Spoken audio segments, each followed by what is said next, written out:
Hello everyone, Daniel here from the Next Issue Podcast. On today's video, I'll be doing a review of The Oddly Pedestrian Life of Christopher Chaos #7. This is a new book from Dark Horse Comics. Let's talk about the creative team and let's talk about the story here, because this is actually the perfectly monstrous life of Adam Frankenstein. We are taking a quick break, but let's talk about the creative team before we get into all that. So based on an idea by James Tynion IV, with a script by Tate Brombal, we have a artist for these two issues that are going to fill in this story by Soo Lee, great comic creator. We have colors by Patricio, Delpeche, and letters by Aditya, Bidikar. The main cover by Nick Robles, and some other covers you'll see at the end of the video by Joshua Hickson and Tyler Crook. I was very excited about this.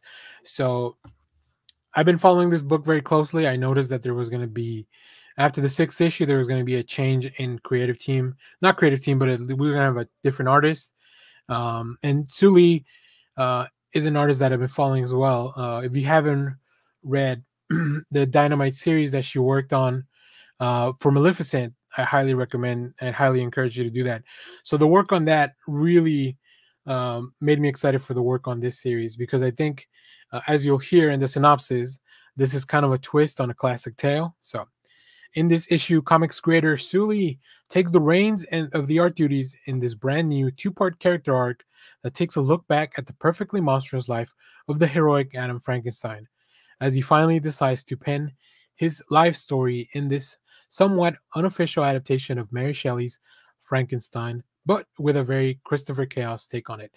Boy, is it ever a Christopher Chaos take on this story.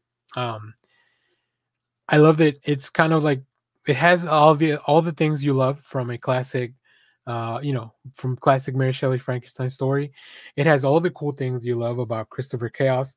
It's got a lot of feelings. There's romance in it. There's weird things. Of course, there's a lot of weird signs, because that's at the core of these books. That's what they're all about. But there's also a lot of heart and a lot of feelings in it. And throughout the story, you could really feel that. I think the change in artist really adds a layer of, like, this is kind of like a story of within the world. So it makes sense that we would have a different artist. I'm not a big fan of artist changes during a series when they don't have a purpose, but when it's specifically done because we're doing something different, it makes perfect sense, especially when you're bringing a creator that I'm already a big fan of. So yeah, this was so cool. Let's take a look at some of the preview pages here. And here we see Adam Frankenstein. Immediately, you kind of recognize him immediately because he has a very distinct look in this book.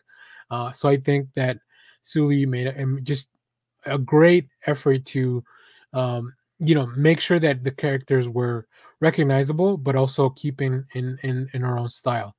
Of course, I love the narration boxes, as you kind of see Adam just typing his story out, and just a very cool look, like from the top of the laboratory, looking down at this table as Adam gains consciousness.